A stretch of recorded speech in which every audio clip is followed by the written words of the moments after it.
Assalamualaikum warahmatullahi wabarakatuh.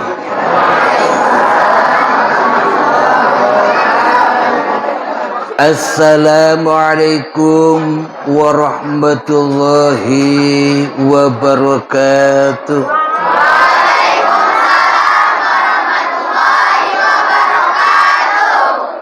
Alhamdulillahi rabbil alamin.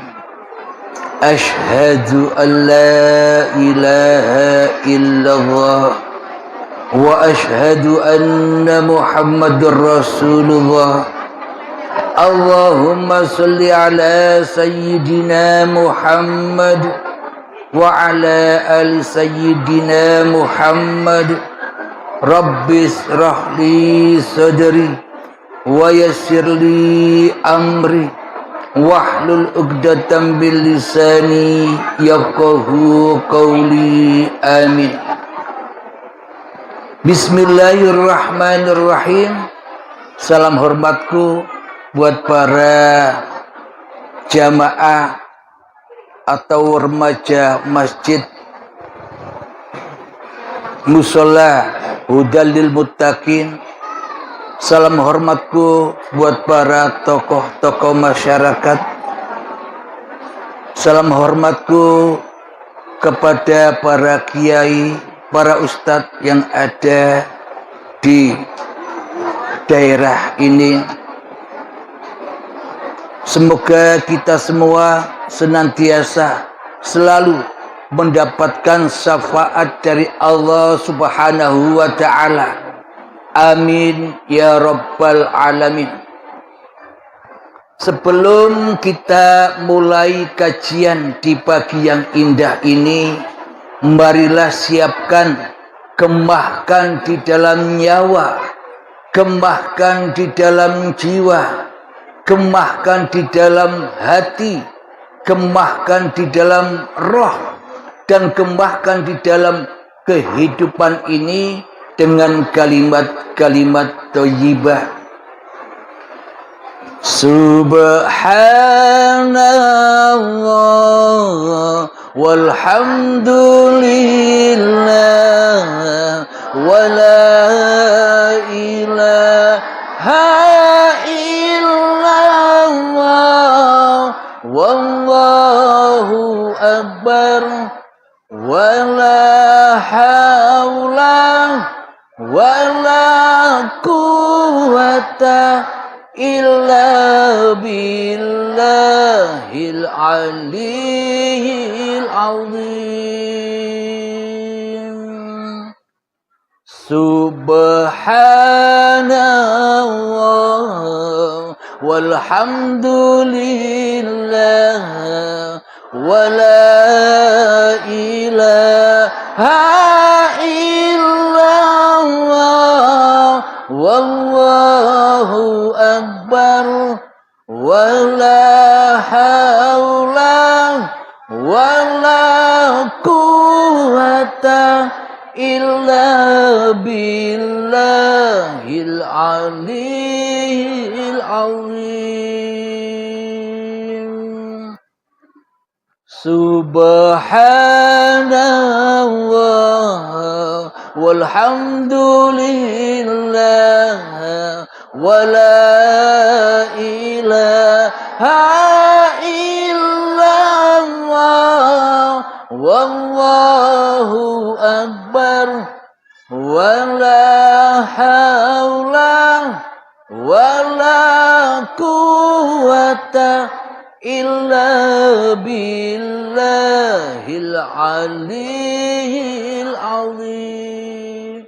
Allahumma shalli ala sayyidina Muhammad. Alhamdulillahirabbil alamin. Pada inti dari segala inti apa yang kita tuju di dalam kehidupan ini, kita ingin mendapatkan syafaatnya Rasulullah. Bila kita tidak mendapatkan syafaatnya, maka tak akan ada gunanya ilmu dan amal kita selama ini. Makna dari peringatan Maulid Nabi ini jangan hanya diperingati sehingga seperti dongeng belaka. Selama ini kan peringatan Nabi Muhammad Sallallahu Alaihi Wasallam yang kita lakukan kan seperti dongeng. Tidak ada imbasnya sama sekali di dalam hati kita. Bahkan Al-Quran pun selama ini hanya untuk dongeng-dongeng saja. Maknanya hanya cerita dan cerita masa lalu. Yang mana tak akan terjadi di saat ini. Anggapan kita selama ini kan begitu. Coba saya tanya, siapa yang ingin bertemu Nabi Muhammad Sallallahu Alaihi Wasallam? Tidak ada yang ingin bertemu? Hah? Mana jawabannya? Tentunya kita semua ingin bertemu dengan Kanjeng Nabi Muhammad Sallallahu Alaihi Wasallam secara langsung. Tidak hanya angen-angen, tidak hanya dalam mimpi, tapi ketemu langsung. Coba kita hayati, kita logikakan. Apakah mungkin kita mendapatkan keselamatan tanpa ketemu dengan Rasulullah? Selama ini kita ngaku-ngaku saja sebagai umatnya Rasulullah. Tapi tidak pernah berjumpa Rasulullah. Berarti selama ini bila kita tak pernah jumpa dengan Rasulullah, berarti selama ini kan kita belum Islam. Mana mungkin kita dikatakan Islam? Wong kita tidak pernah ketemu Rasulullah, tidak pernah bersahadat. Asyhadu an la ilaha illallah wa asyhadu anna Muhammad Rasulullah. Selama ini jangankan kepada Allah, kepada Rasulullah saja kita tidak pernah jumpa. Jadi makna syahadat itu harus ketemu langsung. Bila kita tidak ketemu langsung, maka iblis dan setan akan mentuhani diri kita selama ini. Kita tidak akan pernah bisa sholat. Kita tak akan pernah bisa ibadah. Wong kita salah di dalam bertuhan. Jadi sebelum kita menuju memperingati kelahiran Nabi Muhammad Sallallahu Alaihi Wasallam, lahirkan dulu Muhammad yang selama ini terpendam di dalam masing-masing hati kita. Jadi hati kita ini diceritakan dulu sebelum Nabi Muhammad terlahir, masa itu masa zaman jahiliyah. Selama Muhammadnya belum terlahir, maka selamanya alamnya alam jahiliyah. Sama keadaannya dengan hati kita. Jadi Al-Quran itu nyata. Bukan dongeng, nyata di mana? Nyata di dalam hati setiap manusia. Contoh begini, kira-kira selama ini kita melakukan sholat, bisa khusyuk, bisa ketemu Allah? Kan tidak bisa. Di dalam sholat Allahu Akbar, kita ketemu siapa? Ketemu Tuhan kita. Apa? Dunia. Ketemu dapur, ketemu uang, ketemu urusan-urusan dunia. Iya kan? Kenapa? Karena Tuhannya beda. Tuhan kita dengan Tuhannya Nabi Muhammad beda. Kalau Nabi Muhammad Tuhannya Allah. Tapi kalau kita selama ini Tuhannya siapa? Hawa nafsu kita sendiri yang jadi Tuhan. Iblis dan setannya yang ngaku-ngaku jadi Tuhan. Beda. Coba cek di dalam hati kita. kalau kita memang benar-benar Islam. Yang wujud di hati kita itu siapa? Anda atau Tuhan Anda? Tentunya yang wujud di hati kita selama ini kan diri kita. Yang lebih wujud daripada wujudnya Tuhan. Berarti selama ini kita belum bertuhan. Kenapa belum bisa bersahadat dan menyaksikan Allah dan Rasulullah?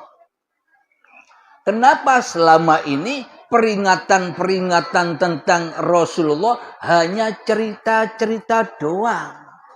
Hanya dongeng-dongeng saja yang tak ada imbasnya sama sekali di hati kita.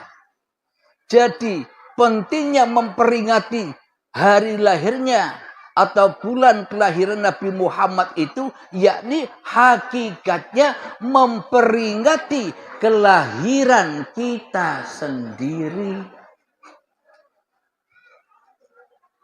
Kullu mauludin yuladu alal fitrah. Sesungguhnya seluruh bayi yang terlahir ke dunia ini dalam keadaan suci. Jadi saya, Anda, Nabi Muhammad, para nabi dulu sama-sama suci waktu bayi. Makna dari peringatan Kanjeng Nabi Muhammad ini memperingati kembali kesucian hati kita. Waktu bayi Anda ada? Coba saya tanya Bapak dan Ibu. Waktu bayi Anda ada? Kan tidak ada. Iya kan? Tidak ada. Secara syariatnya, kata ibu, kata orang tua Anda ada sebagai bayi. Tapi saat itu Anda tidak tahu kalau Anda bayi. Karena Anda tidak ada. Itulah suci. Kapan kekotoran ini, kenajisan ini mulai menyelimuti hati kita? Sejak detik-detik akil balik mulai kita ngaku-ngaku. Oh, hidup ini hidupku. Oh, badan ini badanku. Oh, sholat ini sholatku. Oh, ini ibadahku. Oh, ini kayaku. Oh, ini gantengku. Oh, ini cantikku. Semuanya diaku-akui sebagai milik manusianya. Kenapa? Karena manusianya mulai menjadi Tuhan atas dirinya sendiri. Padahal sudah disebutkan di dalam doa iftitah, inna sholati wa nusuki wa mahyaya wa mamati lillahi rabbil alamin. Sesungguhnya sholat dan ibadahku, bahkan hidup dan matiku hanyalah milik Allah. Tapi selama ini yang jadi Allah siapa? Yang jadi Allah kan diri kita selama ini. Ngaku-ngaku bahwa sholat ini sholatku. Ngaku-ngaku bahwa ibadah ini ibadahku. Ngaku-ngaku bahwa hidup dan badan ini milikku. Berarti selama ini kita tidak percaya bahwa kita ini ciptaan Tuhan. Kita di dalam hati kita lebih percaya seolah-olah hidup ini, badan ini seolah-olah tercipta dengan sendirinya. Berarti selama ini kita salah Tuhan. Beda dengan Tuhannya Nabi Muhammad. Mana mungkin kita mendapatkan syafaatnya Nabi Muhammad atau mendapatkan syafaat Allah bila Allah tidak kita sembah di dalam hati kita. Kita selama ini menyembah diri kita sendiri. Di dalam hati kita bilang, yang bisa masak aku. Yang bisa minum aku. Yang bisa ngerokok aku. Yang bisa berdandan aku. Lah kalau semuanya aku, Allah buat apa? Apa Allah tidak bisa apa-apa? Yang tidak bisa apa-apa itu kita apa Allah? Selama ini seolah-olah kan Allah tidak bisa apa-apa. Allah tidak bisa duduk. Allah tidak bisa berdiri.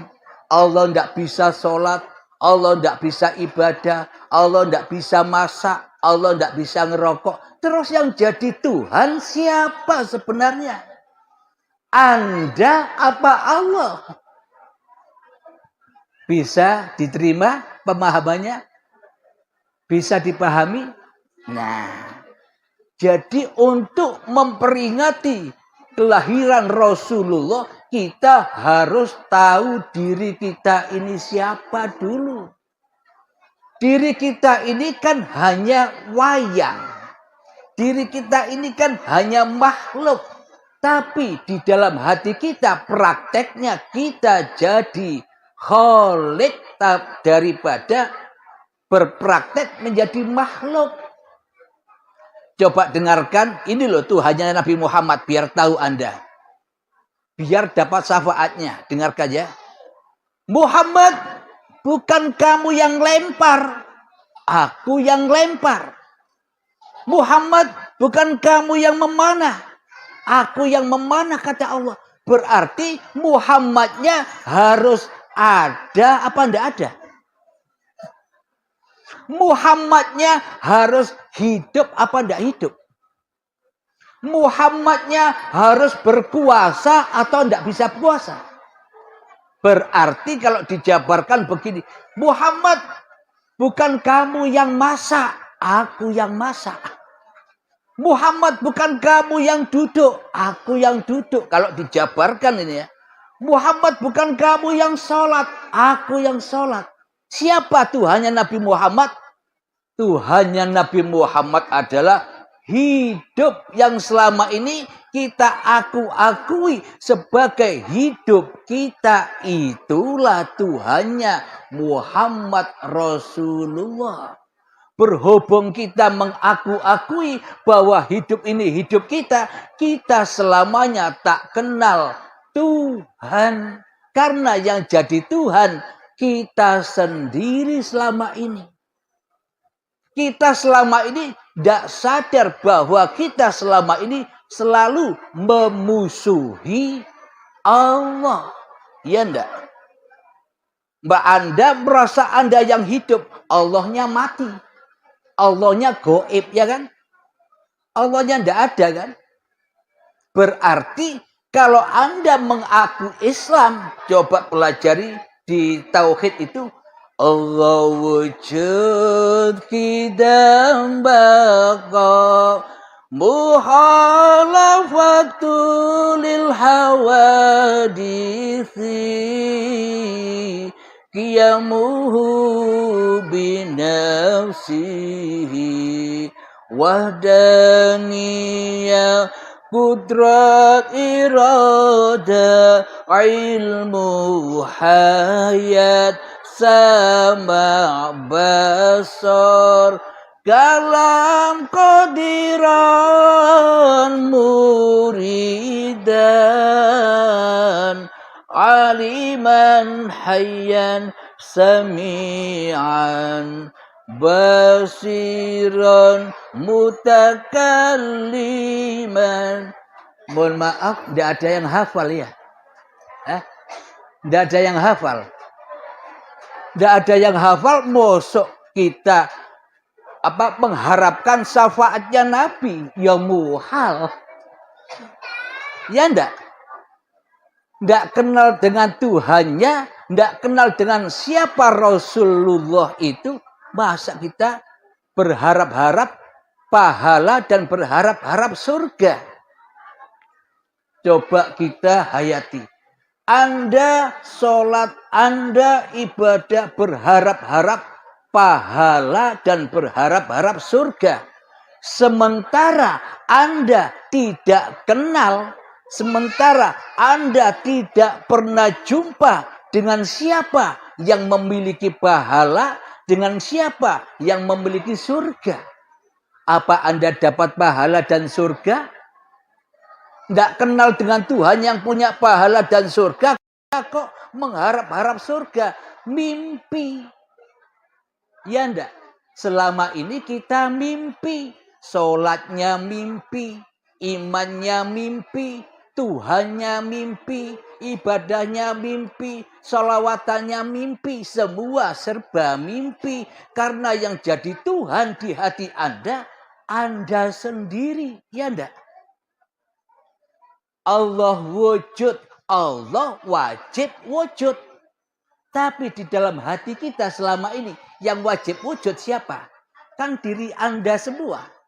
Diri kita yang merasa lebih wujud daripada wujudnya Allah. Ya enggak? Allah kita tiadakan. Mestinya yang tiada manusianya. Di sini Allahnya ditiadakan. Manusianya yang ada yang jadi Tuhan. Ini yang tidak kita sadari selama ini.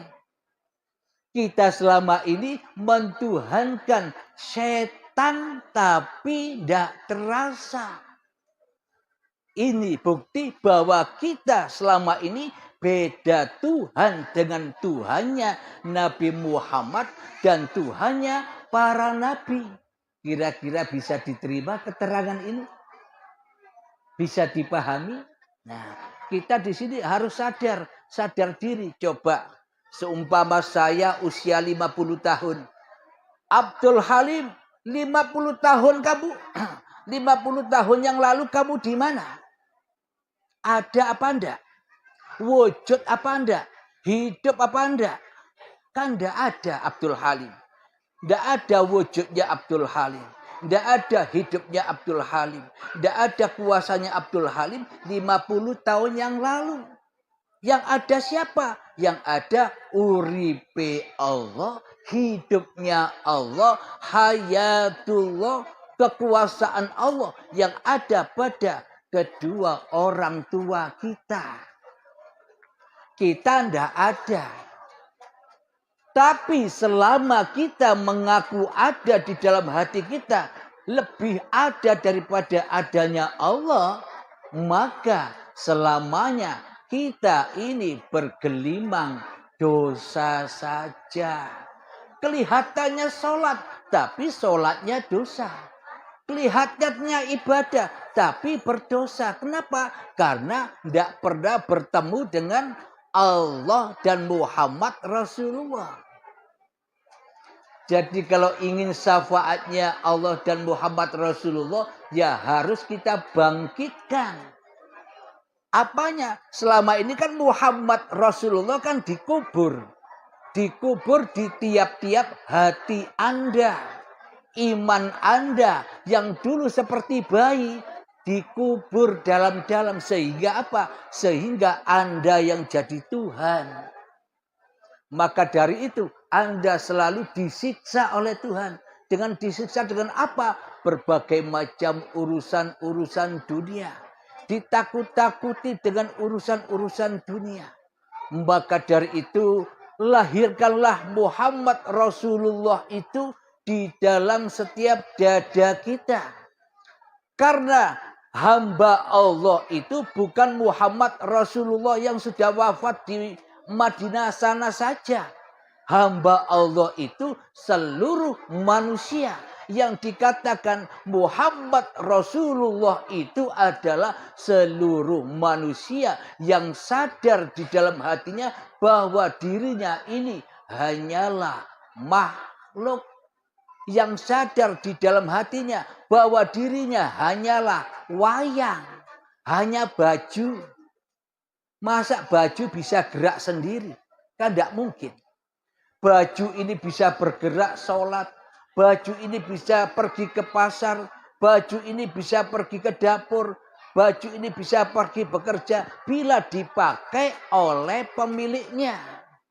Tapi bila baju ini ada di almari, ya tidak bisa kemana-mana. Jadi jasad kita ini dibentuk oleh Allah sampai menjadi bayi. Ya dipakai oleh uripe Allah. Kita sadar itu. Tapi selama ini kita telah merampas kuasa Allah. Kita merampas wujudullah. Di dalam hati kita tidak ada tauhid. Di dalam hati kita selama ini selalu mentauhidkan hawa nafsu daripada mentauhidkan Allah. Ya enggak? Yang ada di dalam hati kita kan hanya kita sendiri. Mana Tuhannya? Kalau tidak ada Tuhannya, mana mungkin kita disebut telah bertuhan? Wong tidak ada Tuhannya. Tuhannya gaib. Berarti selama ini kita belum bertuhan. Apa buktinya? Sholatnya nyembah makhluk. Allahu Akbar. Di dalam hatinya, ini sholatku. Aku yang sholat. Terus iblisnya nyulik. Bro, ayo kita keluar bro. Ke pasar bro. Ayo belanja bro. Ayo lihat emas bro. Itu kan yang ada di hati kita. Berarti kan kita tidak menyembah Allah. Tapi menyembah dunia. Kalau kita tidak menyembah Tuhannya Nabi Muhammad. Bagaimana mungkin kita dapat syafaatnya? Kira-kira mau bertemu Nabi Muhammad? Nabi Muhammad adalah contoh suri tauladan untuk seluruh manusia. Bukan untuk umat Islam saja. Seluruh manusia. Jadi yang bisa Isra Mi'raj bukan Nabi Muhammad saja. Coba kita buktikan di dalam Al-Quran Al-Isra ayat pertama. Bismillahirrahmanirrahim. Subhanalladzi asra bi Muhammadin bin Abdullah. Apa begitu bacaannya? Kalau Nabi Muhammad saja yang Isra Mi'raj, bacaannya pasti begitu. Subhanalladzi asra bi Muhammadin bin Abdullah. Berarti yang bisa Isra Mi'raj ya hanya Nabi Muhammad saja seluruh dunia ini. Akan tetapi ayatnya yang benar bunyinya Subhanalladzi asra bi abdihi. Siapa hambanya Allah? Hambanya Allah ya seluruh manusia inilah hamba Allah. Jadi kita pun juga pernah Isra Mi'raj. Minal masjidil harami ilal masjidil aqsa. Kalau dibahas dengan ilmu syariat, ya Masjidil Haram di Mekah, Masjidil Aqsa di Madinah. Tapi bila dikaji dengan babakan tauhid, Masjidil Haram itu mana? Badan. Masjidil Haram itu tanah. Tanah yang suci. Alat untuk menciptakan cikal bakalnya badan ini. Itulah Masjidil Haram, tanah yang suci. Sehingga oleh Allah diproses. Sehingga sampai menjadi bayi. Bayi itulah Masjidil Aqsa yang diberkahi.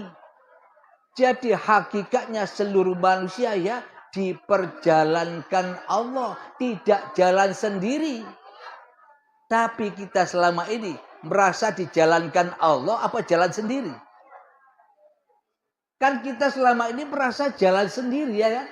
Sholat sendiri, masak sendiri, bekerja sendiri. Berarti kita selama ini berjalan tanpa Tuhan. Karena kita selama ini sejatinya, sesungguhnya tak pernah bertuhan. Kecuali mentuhankan hawa nafsunya sendiri. Ini yang harus kita sadari. Ketika kita sudah taubat dari mentuhankan diri kita di hati kita, maka Allah nyata bahwa Allah lah yang menciptakan kita, bahwa Allah lah yang menggerakkan kita, bahwa Allah lah yang menghidupkan kita. Baru sahabat Tuhannya dengan Nabi Muhammad. Muhammad bukan kamu yang lempar. Jadi Anda tidak bisa apa-apa. Hanya Allah yang bisa apa-apa. Inilah bertuhan. Berarti Anda sudah mendapatkan syafaat dari Allah. Kalau sudah mendapatkan syafaat dari Allah, pasti masuk surga. Kita mengharap-harap surga, kita mengharap-harap pahala tanpa ketemu Allah. Kira-kira bisa terlaksana apa enggak? Kalau kita contoh, Anda minta sumbangan ke Jokowi. Minta dana sumbangan. Tapi Anda tidak pernah ketemu Jokowi. Dapat sumbangan apa enggak? Nah, sama dengan bertuhan. Anda berharap pahala. Anda berharap surga. Tapi tidak pernah ketemu dengan siapa yang memiliki pahala. Siapa yang memiliki surga. Kita selama ini umekar PDW. Kenapa? Karena kita sudah jadi Tuhan selama ini. Tuhannya diriku siapa? Abdul Halim. Jadi kalau kita ingin bertuhan kepada Allah, lenyapkan Abdul Halimnya. Baru nyata Tuhannya. Selama ini yang sholat Abdul Halim. Yang kerja Abdul Halim. Yang rokok Abdul Halim. Yang duduk Abdul Halim. Yang berkata Abdul Halim di dalam hatiku. Berarti kan tidak ada Tuhan. Berarti selama ini kita tidak bertuhan. Kecuali kita mentuhankan diri kita sendiri. Berarti jangankan ketemu dengan Rasulullah, ketemu dengan Allah saja tidak bisa. Bagaimana mungkin kita bisa memperingati hari lahirnya Rasulullah? Allah saja tidak kita pertuhankan di hati kita. Jadi para ibu-ibu yang menyukai kajian-kajian seperti ini bisa tonton di YouTube Uripe Allah. Ketemu saya di YouTube. Uripe Allah. Kenapa namanya ke Uripe Allah? Karena sesungguhnya hidup ini bukan hidup Anda. Kalau hidup ini hidup Anda tidak pernah mati. Hidup terus. Kenapa kita ini mati? Sejatinya, hakikatnya ya kita mati. Sejak dulu, sekarang dan akan datang ya tetap mati. Yang hidup hanya Allah. Awal Allah, akhir Allah. Awalnya manusia apa? Goib. Manusia awalnya goib, kembali kepada goib. Awalnya tidak ada, kembali tidak ada. Tengoklah orang-orang sebelum kita. Yang katanya dulu terkenal di masanya. Tapi sekarang mana orangnya? Goib. Tidak ada. Kita pun juga sama. Sekarang seolah-olah kita ada. Tapi sebentar lagi ya goib. Nah, jadi bagaimana supaya kita selamat kembali kepada Allah? Ya Tuhankan Allah di hatimu. Jangan nunggu sakaratul maut. Sakit. Diazab oleh Allah. Dikelombek. Nama kita dicopot. Amal kita dicopot. Harta kita dicopot. Semuanya dicopot dengan paksa dan siksa. Sakit. Maka dari itu pesan Allah, matikan dirimu sebelum matimu. Agar apa? Agar kau tahu jalan pulangmu. Jalan pulang inilah yang dilewati oleh jalan pulangnya para nabi dan rasul. Jalan pulangnya kemana? Kepada inna lillahi wa inna ilaihi roji'un. Pulang kepada Allah. Tidak pulang kemana-mana. Tidak pulang ke alam kubur. Tidak pulang ke azab kubur. Tidak pulang ke akhirat. Pulang pada Allah. Berarti orang yang sudah mati itu selesai apa belum? Nah, kalau belum selesai, mana mungkin Allah berkata, inna lillahi wa inna ilaihi roji'un. Berarti kalau masih ada siksa kubur, azab kubur, Allah bohong. Ya enggak? Allah bohong. Anda suka kalau Allah bohong? Kan selama ini Anda suka kalau Allah bohong. Kenapa? Anda masih percaya bahwa setelah kematian ada siksa kubur, ada azab kubur. Berarti kan Anda Suka dibohongi Allah, ya kan? Nah, maknanya siksa kubur, alam kubur, hari akhirat, hari kebangkitan, wasiratul mustaqim, alam hisab, neraka, surga, itu hak nyata adanya. Kapan? Sekarang, bukan besok. Kalau Anda sudah mati, apa bisa merasakan itu semua? Yang bisa merasakan alam-alam itu semua kan yang hidup. Contoh, ketika ada orang meninggal, Pak Mudin mentalkini, wahai fulan, marrobuka. Kalau kamu didatangi malaikat mungkar nakir, ditanya siapa Tuhanmu? Jawablah Allah. Kan begitu.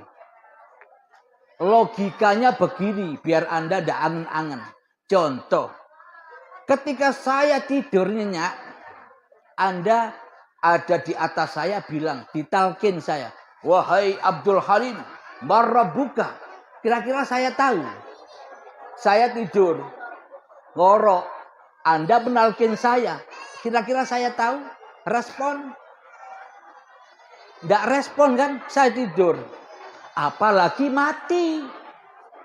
Orang tidur saja tidak respon. Dikasih uang 1 M. Tidur saja. Apalagi mati. Bagaimana mungkin Pak Mudin bisa menunjukkan jalan bagi orang yang mati?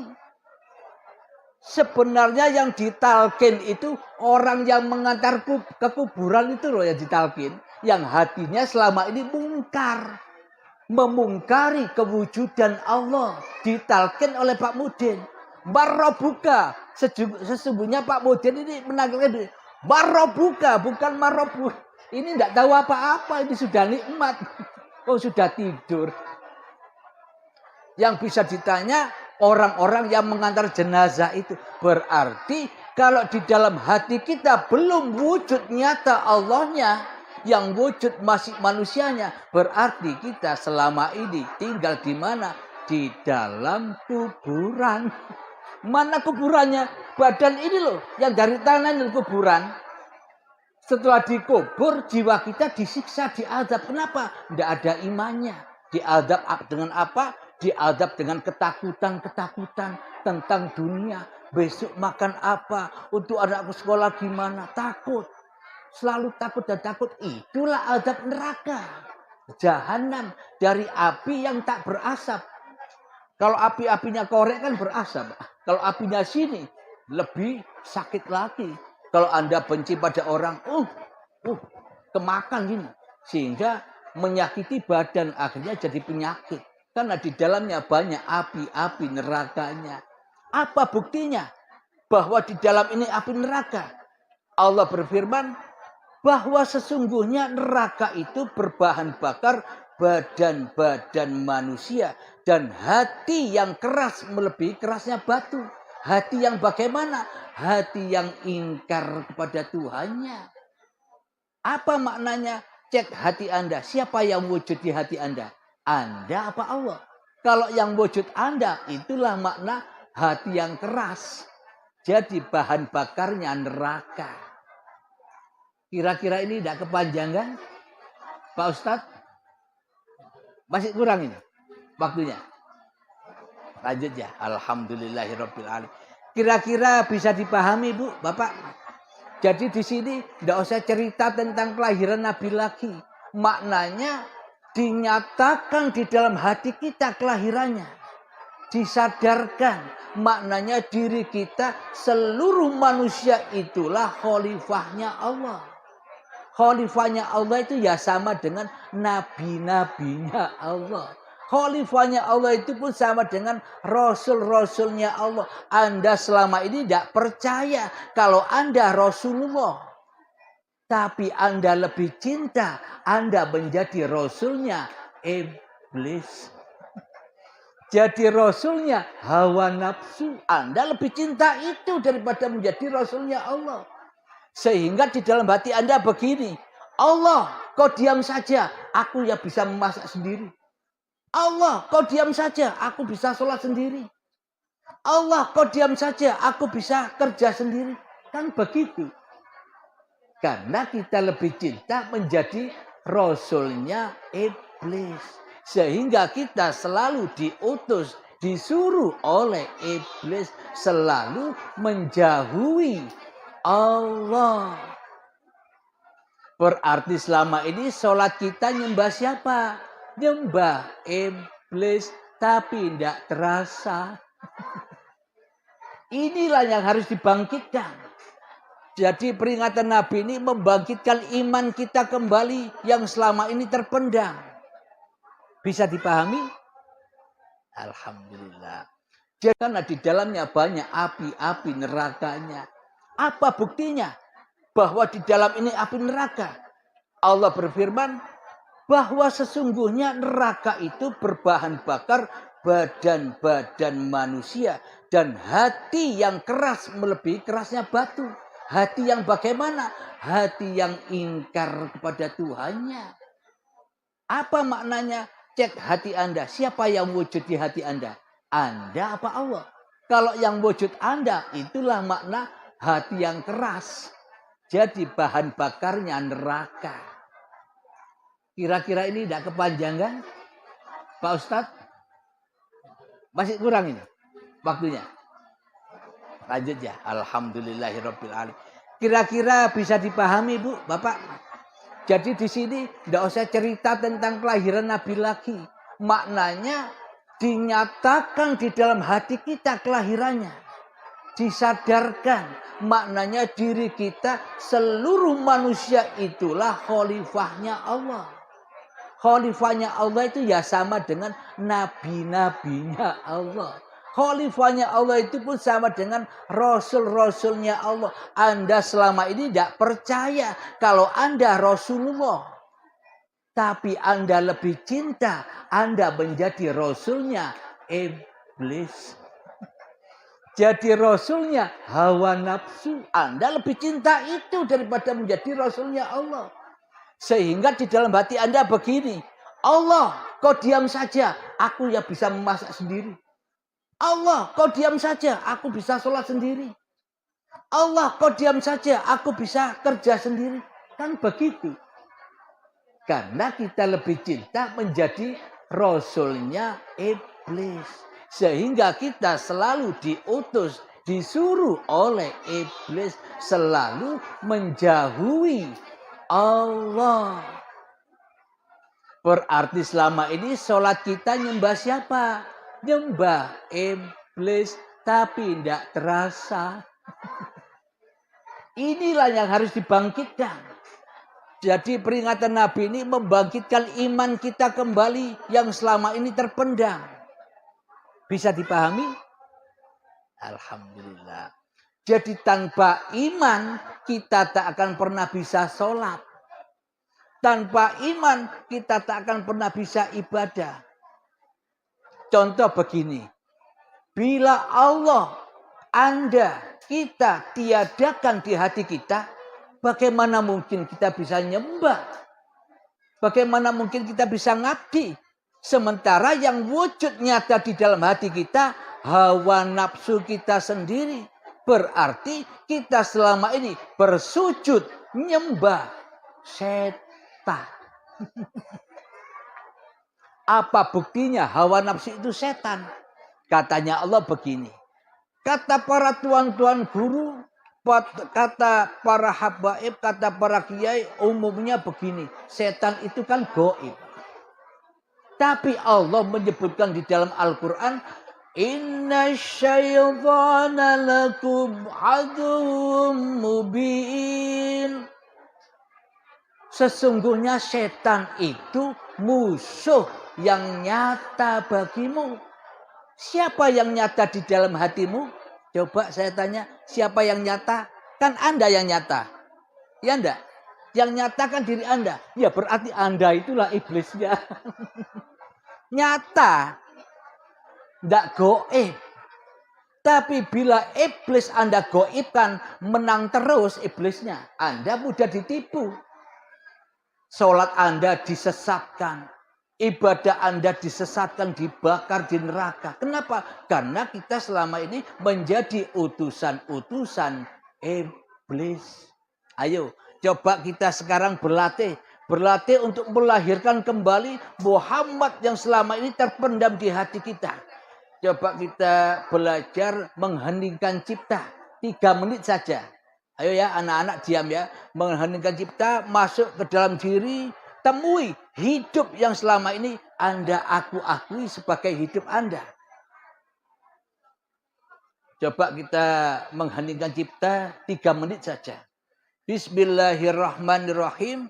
Diam sejenak 3 menit ya anak-anak ya. Masuk ke dalam diri agar ketemu dengan Tuhan yang menciptakan diri kita. Mengheningkan cipta, mulai.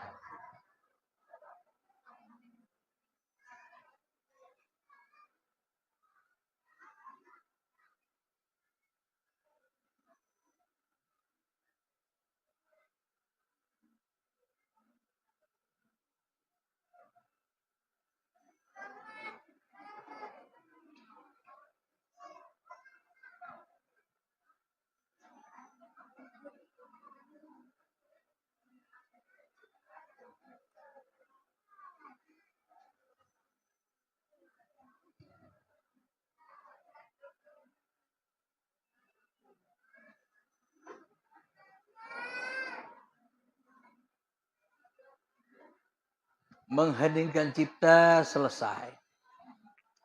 Jadi ketika Anda sudah bisa mengheningkan kewujudan diri manusia Anda di hati Anda, itu lebih mulia dari Anda sholat ketika saat akil balik sampai setua ini. Lebih mulia yang 3 menit daripada yang puluhan tahun. Kenapa? Puluhan tahun Anda jadi Tuhan. Sedangkan 3 menit Anda tidak jadi Tuhan. Maksudnya tahu? Selama ini kan Anda yang jadi Tuhannya sholat. Anda yang jadi Tuhannya ibadah. Anda yang jadi Tuhannya puasa. Anda yang jadi Tuhannya dzikiran. Anda sama saja dengan ayahnya Nabi Ibrahim. Contoh, ayahnya Nabi Ibrahim membuat berhala-berhala lalu disembah-sembah sendiri.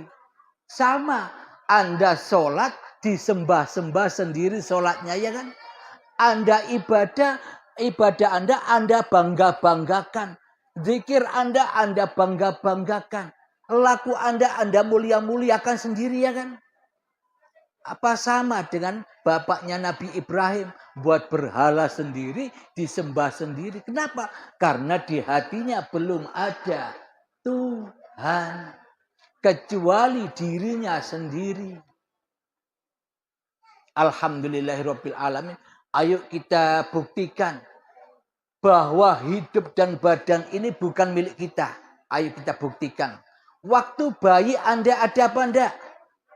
Kan enggak ada. Waktu bayi habis dilahirkan kita enggak ada. Syariatnya ada, kata orang tua. Tapi sejatinya kita enggak pernah ada di situ. Itulah suci. Kenapa? Karena kita tidak ngaku-ngaku bahwa hidup ini hidupku, badan ini badanku saat bayi. Maka dari itu dikatakan suci. Kenapa? Karena itu sucinya Allah sendiri. Kapan? Ketika Anda tak ada. Terus seumpama badan ini badan Anda setelah makan, Anda setelah minum, apa Anda memproses sendiri? Masukkan kedua tangan ke mulut, diproses, makanan ini tak jadikan energi, makanan ini tak jadikan darah, makanan ini tak jadikan kotoran, dan semuanya. Apa Anda yang proses? Yang Anda yang proses makanan? Anda yang mengedarkan darah? Inilah bukti bahwa badan ini pun juga bukan milik kita. Ayo coba buktikan. Kalau badan ini bukan milik kita, Anda bisa menyetop kuku Anda panjang? Wahai kuku, kau jangan panjang-panjang lagi ya. Aku capek memotongmu. Kalau Anda yang mempunyai badan, tentunya Anda bisa mengatur badan Anda. Kuku sudah stop, jangan panjang. Rambut sudah stop, jangan panjang. Apa bisa Anda? Inilah bukti bahwa badan ini pun bukan milik kita. Kita di dunia ini hanya jadi tamunya Allah. Diletakkan di dalam hidup dan badan. Jangan mengaku-ngakui hidup dan badan ini milik kita. Itu pesan Allah. Barulah dikembalikan amanah-amanah Allah bahwa hidup dan badan ini miliknya Allah. Maka berlakulah Muhammad bukan kamu yang lempar. Aku yang lempar, baru berlaku imannya. Tapi kita selama ini kan Allah tidak bisa apa-apa. Allah tidak bisa masak. Kalau ada orang menyebutkan Allah lagi masak, kita marah. Murtad kamu. Masa Allah masak, ya kan? Apa tidak lebih murtad lagi bila Anda merasa bisa masak? Ayo, lebih murtad mana? Anda jadi Tuhan di dalamnya. Aku yang bisa masak, aku yang bisa goreng, aku yang bisa menyediakan makanan buat suamiku. Apa enggak lebih murtad? Ya enggak? Bila Allah enggak bisa apa-apa Bapak Ibu, buat apa Anda sembah? Mending Anda nyembah diri Anda sendiri daripada nyembah Allah. Bila Allah tidak bisa apa-apa. Kira-kira Allah bisa apa-apa tidak? Allah kan bisa apa-apa. Yang mengadakan Anda sekalian juga Allah. Tanpa Allah Anda tidak ada. Tanpa Allah Anda tidak wujud. Tanpa Allah Anda tidak hidup. Berarti siapa Tuhan itu? Anda apa Allah? Nah, ini yang membuat manusia terjerat. Kenapa? Karena tidak tahu siapa Allah. Siapa sih Allah itu? Di dalam ayat kursi disebutkan Allahu la ilaha illa huwal hayyul qayyum. Siapa Allah itu? Allah adalah Tuhan yang berhak disembah. Dialah hidup yang kekal. Lagi terus-menerus menghidupi seluruh ciptaannya. Kenapa kita tidak bisa menyembah Allah? Karena kita jadi Allah tidak terasa. Selama ini kita jadi Allah tapi tidak terasa. Kenapa? Hidup kita aku-akui sebagai hidup kita. Badan kita aku-akui sebagai badan kita. Selamanya sholat kita tidak pernah bisa khusyuk. Karena nyembahnya bukan Tuhan. Seperti yang dipersembahkan oleh Nabi Muhammad. Beda Tuhan. Alhamdulillahirrabbilalamin. Jadi untuk cara membangkitkan keimanan, cara membangkitkan kesadaran, cara memperingati kelahiran Nabi Muhammad SAW harus dibuktikan. Bukan hanya diperingati saja. Dibuktikan kapan? Setiap saat. Waktu Anda duduk, buktikan bahwa aku bisa duduk ini karena didudukkan oleh Allah. Anda tidak bisa duduk sendiri. Dirasakan dalam hati, subhanallah, tanpa Allah, tanpa hidup, aku tidak bisa apa-apa. Itu bertuhan. Ketika masak tadinya dituhani oleh manusianya sambil marah-marah. Kalau sudah bertuhankan Allah, hatinya damai. Selalu digerakkan Allah di dalam masaknya. Akhirnya hatinya damai. Hatinya tentram. Selalu bahagia. Kenapa? Karena bertuhankan Allah di hatinya. Alhamdulillahirrabbilalamin. Semoga saya dan semoga kita semua selalu diberi petunjuk oleh Allah Subhanahu wa Ta'ala untuk selalu mendapatkan hidayah Allah, kesadaran bahwa kita ini hanyalah makhluk. Kalau Anda makhluk, mestinya apa? Kalau Anda hanya baju, mestinya apa? Mestinya kan diam saja. Anda nurut kepada siapa yang memakai baju. Anda nurut kepada siapa yang menciptakan Anda. Tapi kita selama ini kan jadi pencipta daripada yang dicipta. Penciptanya dibuang.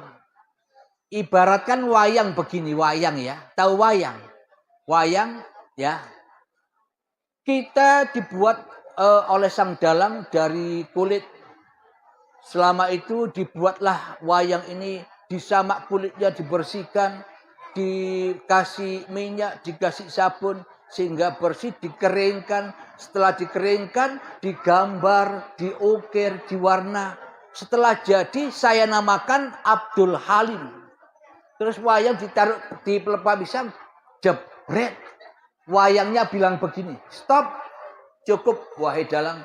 Aku bisa jalan sendiri, aku bisa makan sendiri, aku bisa sholat sendiri, aku bisa ibadah sendiri.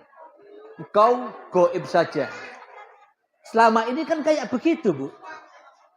Allahnya, dalangnya kita tidak anggap. Kenapa? Karena diri kita sudah merasa jadi dalang. Kita sudah merasa jadi Tuhan daripada menjadi wayang. Nanti akan sadar bila saat sakaratul maut datang. Oh iya ya Allah, ternyata aku selama ini salah Tuhan. Kembalikan lagi aku ke dunia agar aku bisa beramal soleh. Sudah terlanjur. Kapan Anda menyadari bahwa Allah itu Tuhan? Ketika Anda sudah mati nanti. Sudah mati, lihat orang yang bangun-bangun itu. Iya, ternyata badan ini hanyalah pakaian Tuhan. Hanyalah makhluk Tuhan yang digerakkan ke sana kemari oleh dalangnya. Tapi selama ini kan kita yang merasa bisa gerak ke sana, ke sini ya kan. Karena kita selama ini jadi Tuhan tapi tidak terasa. Bagaimana mungkin kita mengharapkan syafaat. Sementara yang jadi Tuhan bukan Allah di hati kita. Alhamdulillahirabbil alamin. Ini pengajiannya agak dewasa dikit ya. Agar hatinya. Karena apa? Beriman, bertakwa itu adanya di hati. Bukan ada di lahir. Percuma lahirnya sholat. Percuma lahirnya ibadah. Bila hatinya maksiat. Bila di dalam hatinya tidak ada Allah. Yang ada hanya diri Anda. Berarti sholatnya buat Anda sendiri. Tak pernah dipersembahkan kepada Allah. Karena Allahnya gaib. Jadi untuk menyembah Allah, wujudkan Allahnya. Gaibkan manusianya. Baru ketemu. Sama dengan Muhammad, bukan kamu yang lempar, aku yang lempar. Itulah imannya Nabi Muhammad. Kalau imannya saja beda dengan imannya Nabi Muhammad, bagaimana mungkin Anda dapat pahala dan surga? Semuanya hanya mimpi-mimpi saja. Angan-angan wae. Iblis dan setan dengan gagahnya menyesatkan kita selama ini. Alhamdulillahirabbil alamin. Agar tidak bosan, mari kita akhiri sampai di sini. Kalau kelamaan bosan nanti.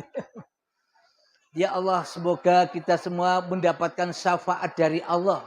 Karena yang punya syafaat bukan Nabi Muhammad. Yang punya syafaat hanya Allah. Bila Nabi Muhammad tidak hidup, apa ada syafaat? Jadi hidup yang ada di Nabi Muhammad dulu.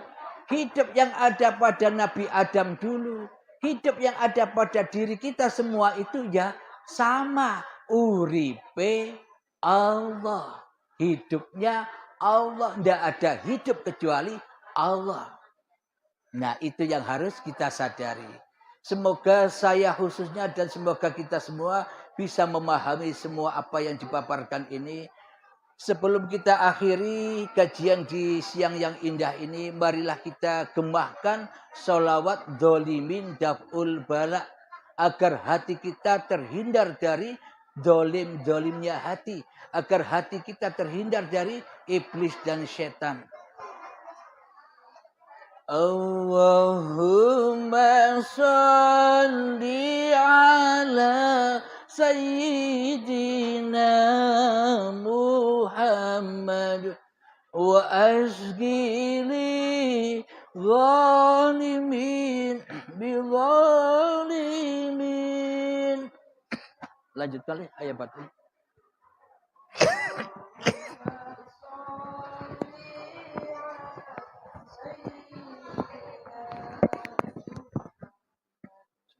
وأسقي ظالمين بظالمين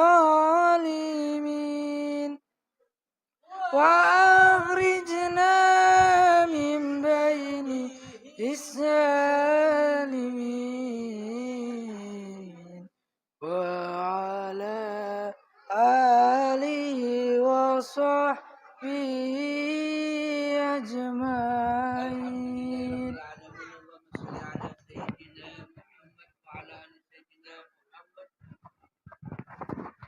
Allahumma ya qadiyal hajat, Allahumma ya mujibad da'awat, Allahumma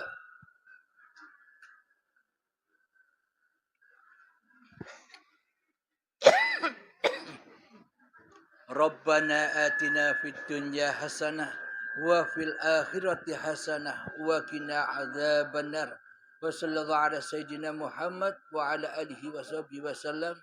Walhamdulillahi rabbil alamin. Akhir kalam. Assalamualaikum warahmatullahi wabarakatuh.